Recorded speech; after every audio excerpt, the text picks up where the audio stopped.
তোমরা কেমন আছো? আশা করি সবাই ভালো আছো।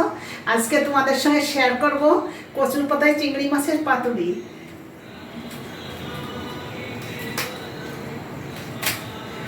চিংড়ি মাছ কচুর পাতা কেটে ধুয়ে নিয়ে আসি।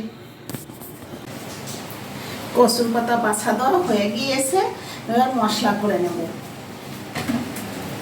দিয়ে দেবো অল্প পরিমাণ জিরা, আর কচুর পাতায় গলা চুলকাতে পারে তাই দিয়ে দেবো সরিষার পরিমাণটা বেশি দেব। সঙ্গে দিয়ে দেবো কাঁচা লঙ্কা। মশলা করে নেব।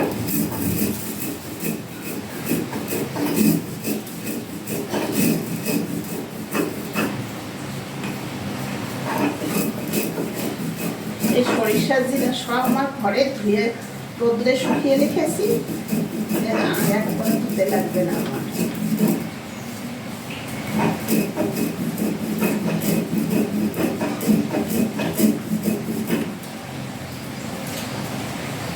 লঙ্কা আমি সবার পরে বাটবো, কেননা লঙ্কা আগে বাটলে তেতো হয়ে যায়।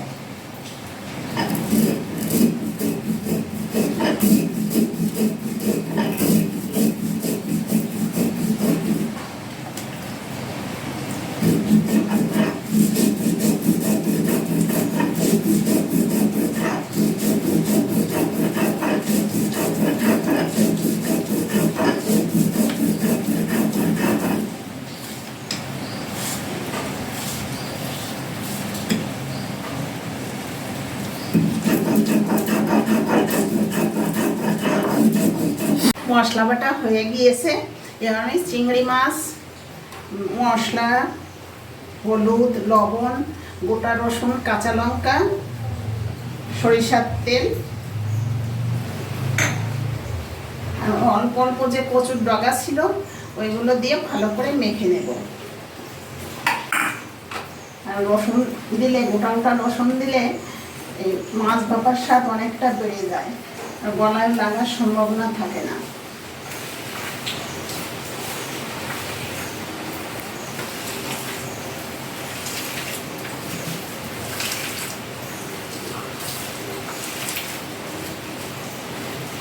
মাখা হয়ে গিয়েছে, এবার আমি কচুর পাতায় সাজিয়ে দেবো। পাতা একটা একটা করে সাজিয়ে নিচ্ছি। পাতা অনেকটা ছোট, তাই একটু ভালো করে সাজাতে হবে।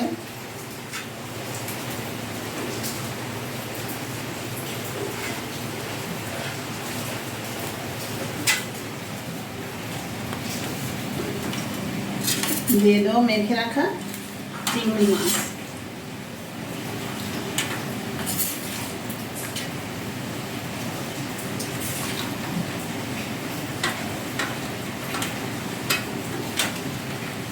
বেঁধে নেব, একটা পাতায় সব মাছ ধরবে না, আর একটা পাতা নিতে হবে।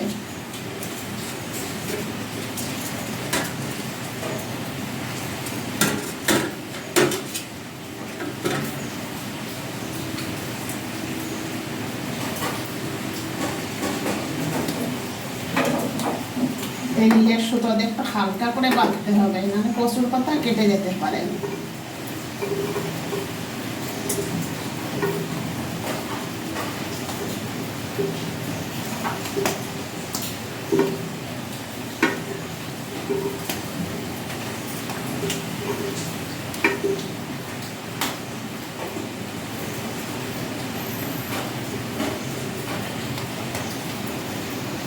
বাঁধা হয়ে গিয়েছে, এবার প্রেসার কুকারের মধ্যে সিদ্ধ দিয়ে দেবো। কচুর পাতায় সব মাছ বেঁধে নিয়েছি। পাতা ছোটো জন্য আমার কয়েকটা ভাবে বাঁধতে হয়েছে। তোমরা বড় পাতা হলে একটা পাতাও বাঁধতে পারবে। আর প্রেসার কুকারে জল দিয়ে দিয়েছি, চালের পর দিয়ে দিয়েছি অল্প জল। প্রেসার কুকারে করতে হলে না, ভাতে যতটা জল দেই মাছ পাতুরের জল একটু কম লাগে। আমি প্রেসার কুকারের মধ্যে দিয়ে দেবো।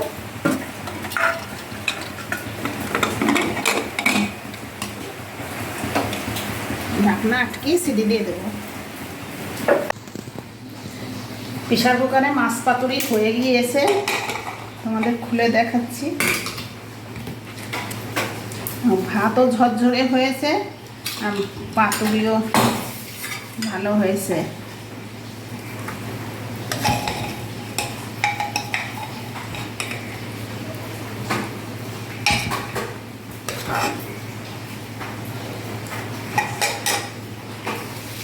একদম সফট হয়ে গিয়েছে। এবার আমি মেখে নেব। গোটা রসুন দিয়ে চিংড়ি মাছের পাতুরি মেখে নিয়েছি। দেখো দেখতে যতটা সুন্দর হয়েছে, খেতেও ততটা সুন্দর। তোমরা এরকম চিংড়ি মাছের পাতুরি গোটা রসুন দিয়ে প্রেসার কুকারে বানিয়ে খেয়ে দেখতে পারো। দেখবে সারা জীবন মনে হবে স্বাদ মুখে লেগে থাকবে, আর সময়ও বেঁচে যায় প্রেসার কুকারে করলে। আজকের ভিডিওটা এখানেই শেষ করছি। তোমরা সবাই ভালো থেকো, সুস্থ থেকো। আবার দেখা হবে পরবর্তী ভিডিও।